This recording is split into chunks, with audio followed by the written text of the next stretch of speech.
ছাত্ৰ-ছাত্ৰীসকল, আমি ইয়াৰ আগৰ ভিডিঅ'ত তোমালোকৰ সমাজ বিজ্ঞানৰ ১৭ নং পাঠ আমাৰ মৌলিক প্ৰয়োজনসমূহ নামৰ পাঠটিৰ পৰা মৌলিক প্ৰয়োজন মানে কি, এইবিলাক কিয় অপৰিহাৰ্য আৰু আহাৰৰ ভাগসমূহৰ বিষয়ে আলোচনা কৰিলোঁ।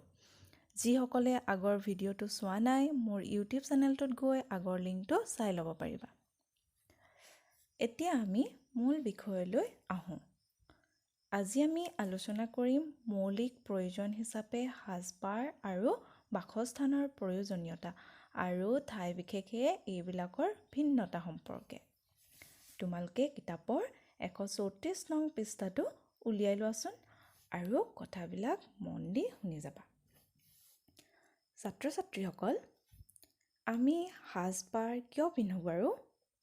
তোমালোকৰ মনত এই প্ৰশ্নটো উদয় হয়নে?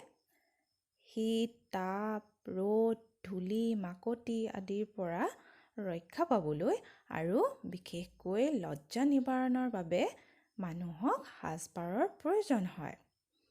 আদিম যুগতো মানুহে গছৰ পাত বা বাকলি, জন্তুৰ ছাল আদি পৰিধান কৰি ঠাণ্ডা বা গৰমৰ পৰা হাত সাৰিবলৈ চেষ্টা কৰিছিল।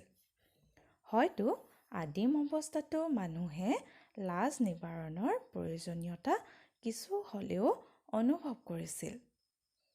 সাজপাৰ অবিহনে সভ্য জীৱন-যাপন সম্ভৱ নহয়। সেইবাবে সাজপাৰক মানুহৰ মৌলিক প্ৰয়োজন বুলি কোৱা হয়। পিছে এটা কথা জানানে? জাতীয় পৰম্পৰা, ধৰ্মীয় বিশ্বাস, ভৌগোলিক অৱস্থান, জলবায়ু, বৃত্তি, সৌন্দৰ্যবোধ আদিৰ ভিন্নতাৰ বাবে মানুহৰ সাজপাৰ বেলেগ বেলেগ হয়। সাজপাৰে মানুহৰ ৰুচিবোধ আৰু ব্যক্তিত্বৰো পৰিচয় দিয়ে। লগতে বিভিন্ন জাতি-জনগোষ্ঠীৰ নিজস্ব বৈশিষ্ট্যও সাজপাৰৰ যোগেদিয়েই প্ৰকাশ হয়। আমি আগৰ খণ্ডটিত সাজপাৰৰ উৎসসমূহৰ কথা কৈছিলোঁ। কপাহ, এৰী, মুগা, পাট, ঊণ সূতা, মৰাপাট, শণ, পলিয়েষ্টাৰ ইত্যাদি উৎসৰ পৰা আমি পিন্ধা কাপোৰবোৰ তৈয়াৰ কৰা হয়। শীতপ্ৰধান অঞ্চলত ঊণৰ কাপোৰৰ প্ৰচলন বেছি। সেইদৰে গ্ৰীষ্মপ্ৰধান অঞ্চলত কপাহী কাপোৰ বেছিকৈ ব্যৱহাৰ কৰা দেখা যায়। বৰষুণ বেছিকৈ হোৱা অঞ্চলত প্ৰায়ে মানুহে পানী নসৰকা কাপোৰ ব্যৱহাৰ কৰে। তোমালোকে এটা কথা জানি ভাল পাবা যে আমাৰ অসমৰ এৰী, মুগা আৰু পাট সূতাৰ কাপোৰে দেশ-বিদেশতো সমাদৰ লাভ কৰিছে। ছাত্ৰ-ছাত্ৰীসকল, এতিয়া আমি বাসস্থানক কিয় মৌলিক প্ৰয়োজন বুলি কোৱা হয় এই সম্পৰ্কে আলোচনা কৰোঁ আহাচোন। আদিম অৱস্থাত মানুহে আজিকালিৰ দৰে ঘৰ-দুৱাৰ সাজি বসবাস কৰা নাছিল যদিও হিংস্ৰ জীৱ-জন্তু, শীত, তাপ, ৰ'দ, বৰষুণ, শিলাবৃষ্টি, ধুমুহা, তুষাৰপাত আদিৰ পৰা ৰক্ষা পাবলৈ পৰ্বতৰ গুহা, গছৰ খুৰুঙত আশ্ৰয় লৈছিল। সভ্যতাৰ অগ্ৰগতিৰ লগে লগে মানুহে খেতি-বাতি কৰিবলৈ লোৱাৰ পৰা খেতিপথাৰৰ আশে-পাশে নিগাজিকৈ বসবাস কৰাৰ প্ৰয়োজনীয়তা অনুভৱ কৰি মানুহে ঘৰ সাজি থাকিবলৈ ল'লে। বাসস্থান বা ঘৰবোৰে মানুহক প্ৰাকৃতিক বিপদৰ পৰা ৰক্ষা কৰি আশ্ৰয়, নিৰাপত্তা আৰু বিশ্ৰাম প্ৰদান কৰে।